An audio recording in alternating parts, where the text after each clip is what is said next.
നമസ്കാരം. ലോക ഫുട്ബോൾ ചരിത്രത്തിലെ ഏറ്റവും സുവർണ നിമിഷങ്ങളിലൊന്നിനാണ് ന്യൂജേഴ്സിയിലെ മെറ്റ്ലൈഫ് സ്റ്റേഡിയം സാക്ഷ്യം വഹിക്കാൻ ഒരുങ്ങുന്നത്. ഫുട്ബോൾ ലോകത്തെ രണ്ട് വൻ ശക്തികളായ അർജന്റീനയും സ്പെയിനും ലോകകപ്പിൻ്റെ കലാശപ്പോരാട്ടത്തിൽ നേർക്കുനേർ വരുമ്പോൾ അത് കേവലം ഒരു മത്സരത്തിനുമപ്പുറം ചരിത്രത്തിൻ്റെ പുനരാവർത്തനവും പുതിയ യുഗത്തിൻ്റെ തുടക്കവുമായി മാറുകയാണ്. ലോകകപ്പിൻ്റെ 96 വർഷത്തെ സുദീർഘമായ ചരിത്രത്തിൽ കിരീടമുയർത്താൻ ഭാഗ്യം ലഭിച്ച 8 പ്രമുഖ രാജ്യങ്ങളുടെ പട്ടികയിലാണ് ഇരു ടീമുകളുടെയും സ്ഥാനം. ലോകകപ്പ് വേദിയിൽ ഇത് രണ്ടാം തവണ മാത്രമാണ് ഇരു രാജ്യങ്ങളും പരസ്പരം ഏറ്റുമുട്ടുന്നത്. നീണ്ട 60 വർഷങ്ങൾക്ക് ശേഷമാണ് ഈ പോരാട്ടം നടക്കുന്നത് എന്നതും ഈ ഫൈനലിൻ്റെ ആവേശം ഇരട്ടിയാക്കുന്നു.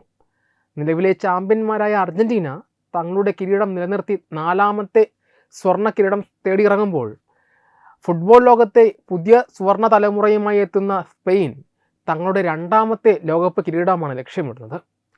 ഈ മഹാപോരാട്ടത്തിൻ്റെ പശ്ചാത്തലത്തിൽ ഇരു ടീമുകളുടെയും മുൻകാല ലോകകപ്പ് ചരിത്രങ്ങളെയും കിരീട നേട്ടങ്ങളെയും കുറിച്ചുള്ള സമഗ്രമായ അന്വേഷണമാണ് ഈ വീഡിയോയിലൂടെ ഉദ്ദേശിക്കുന്നത്. ലാറ്റിൻ അമേരിക്കൻ ഫുട്ബോളിൻ്റെ സൗന്ദര്യവും വീര്യവും ലോകത്തിന് കാട്ടിക്കൊടുത്ത അർജന്റീന ഇതുവരെ 7 തവണ ലോകകപ്പ് ഫൈനലിൽ എത്തിയിട്ടുണ്ട് എങ്കിലും 3 തവണയാണ് കിരീടത്തിൽ ചുംബിച്ചത്. സ്വന്തം മണ്ണിൽ വെച്ച് നടന്ന 1978 ലോകകപ്പിലായിരുന്നു അർജന്റീനയുടെ ആദ്യ കിരീട നേട്ടം. അക്കാലത്ത് 16 ടീമുകൾ മാത്രം പങ്കെടുത്ത ടൂർണമെൻറ്റിൽ നോക്കൗട്ട് ഘട്ടങ്ങൾക്ക് പകരം 2 ഗ്രൂപ്പ് ഘട്ടങ്ങൾ പിന്നിട്ടാണ് ടീമുകൾ ഫൈനലിൽ എത്തിയിരുന്നത്.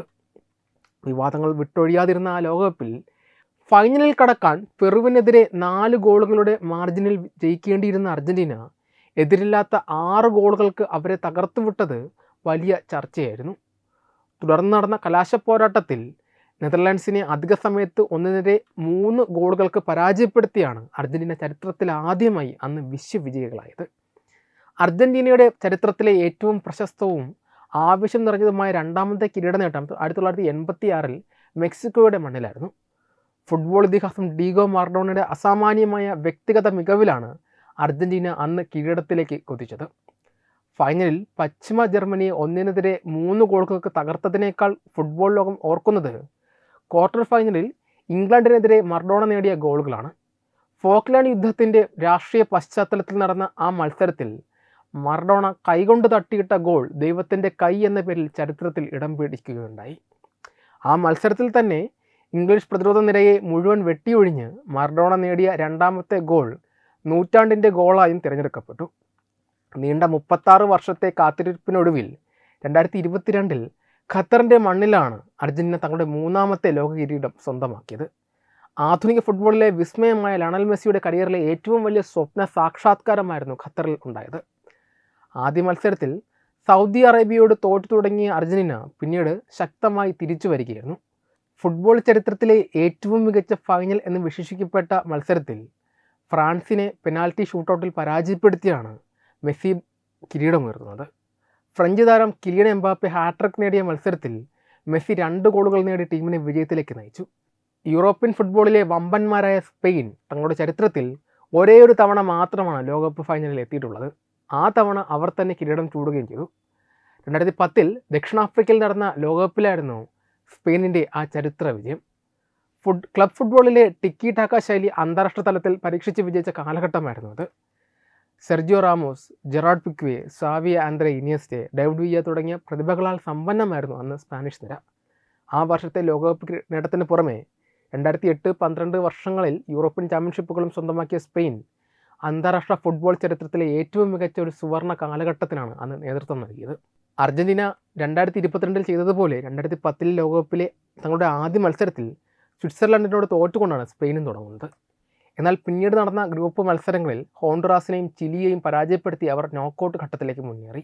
പ്രീ ക്വാർട്ടർ മുതൽ സെമിഫൈനൽ വരെയുള്ള എല്ലാ മത്സരങ്ങളും എതിരില്ലാത്ത 1 ഗോളിന് വിജയിച്ച സ്പെയിൻ പ്രതിരോധത്തിൻ്റെ കരുത്തിലാണ് അന്ന് ഫൈനലിൽ എത്തുന്നത്. നെതർലാൻഡ്സിനെതിരായ ഫൈനൽ പോരാട്ടത്തിൽ മത്സരത്തിൻ്റെ 117ാം മിനിറ്റിൽ ആന്ദ്രെ ഇനിയസ്റ്റെ നേടിയ ഐതിഹാസിക ഗോളിലാണ് സ്പെയിൻ തങ്ങളുടെ ആദ്യ ലോകകപ്പ് കിരീടം സ്വന്തമാക്കിയത്. യൂറോപ്പിന് പുറത്ത് നടന്ന ഒരു ലോകകപ്പിൽ കിരീടം നേടുന്ന ആദ്യ യൂറോപ്യൻ രാജ്യമെന്ന ബഹുമതിയും സ്പെയിൻ അന്ന് സ്വന്തമാക്കി. 2026 ഫൈനലിനെ ഫുട്ബോൾ പ്രേമികൾക്കിടയിൽ ഇത്രമാത്രം ആകർഷകമാക്കുന്നത് ലയണൽ മെസ്സിയും സ്പെയിനിൻ്റെ കൗമാര വിസ്മയം ലാമിൻ യമാലും തമ്മിലുള്ള നേർക്കുനേർ പോരാട്ടമാണ്. കരിയറിൻ്റെ അവസാന ഘട്ടത്തിൽ നിൽക്കുന്ന 39-കാരനായ മെസ്സിയും ഫുട്ബോൾ ലോകത്തെ അടുത്ത സൂപ്പർ താരമെന്ന് വിശേഷിപ്പിക്കപ്പെടുന്ന 19-കാരനായ യമാലും തമ്മിലുള്ള ബന്ധത്തിന് വർഷങ്ങളുടെ പഴക്കമുണ്ട്. 2007 ബാഴ്സലോണയിൽ വെച്ച് ഒരു ചാരിറ്റി കലണ്ടറിൻ്റെ ചിത്രീകരണത്തിനായി മെസ്സി ഒരു സ്പാനിഷ് കുഞ്ഞിനെ കൈകളിൽ എടുത്തു നിൽക്കുന്ന ചിത്രങ്ങൾ ഈ അടുത്ത കാലത്ത് സമൂഹ മാധ്യമങ്ങളിൽ തരംഗമായിരുന്നു. ആ കുഞ്ഞാണ് ഇന്ന് സ്പെയിനിൻ്റെ വിജയശില്പിയായി മാറിയിരിക്കുന്ന ലാമിൻ യമാൽ എന്നത് വിചിത്രവും മനോഹരവുമായ ഒരു യാദൃശ്ചികതയാണ്. തൻ്റെ കരിയറിലെ 6ാമത്തെ ലോകകപ്പ് കളിക്കുന്ന മെസ്സിയുടെ അവസാനത്തെ ലോകകപ്പ് മത്സരമായിരിക്കാം ഇത്. മറുവശത്ത് തൻ്റെ ആദ്യ ലോകകപ്പ് കളിക്കുന്ന യമാൽ മെസ്സിയുടെ അതേ ബാഴ്സലോണ ക്ലബിലൂടെയാണ് ലോകശ്രദ്ധ പിടിച്ചുപറ്റുന്നത്. മെസ്സിയെ ചരിത്രത്തിലെ ഏറ്റവും മികച്ച കളിക്കാരനായി വിശേഷിപ്പിക്കുമ്പോഴും തനിക്ക് മെസ്സിയാകാനല്ല മറിച്ച് സ്വന്തം വഴിയിലൂടെ സഞ്ചരിക്കാനാണ് താല്പര്യമെന്ന് യമാൽ പല ആവർത്തി വ്യക്തമാക്കിയിട്ടുണ്ട്. ഈ 2 തലമുറകളുടെ പോരാട്ടം കൂടിയാണ് മെറ്റ്ലൈഫ് സ്റ്റേഡിയത്തിൽ നടക്കാൻ പോകുന്നത്. ചരിത്രവും പാരമ്പര്യവും വർത്തമാനകാല ഫോമും ഒത്തുചേരുന്ന ഈ അപൂർവ പോരാട്ടത്തിനാണ് ലോകം കാത്തിരിക്കുന്നത്.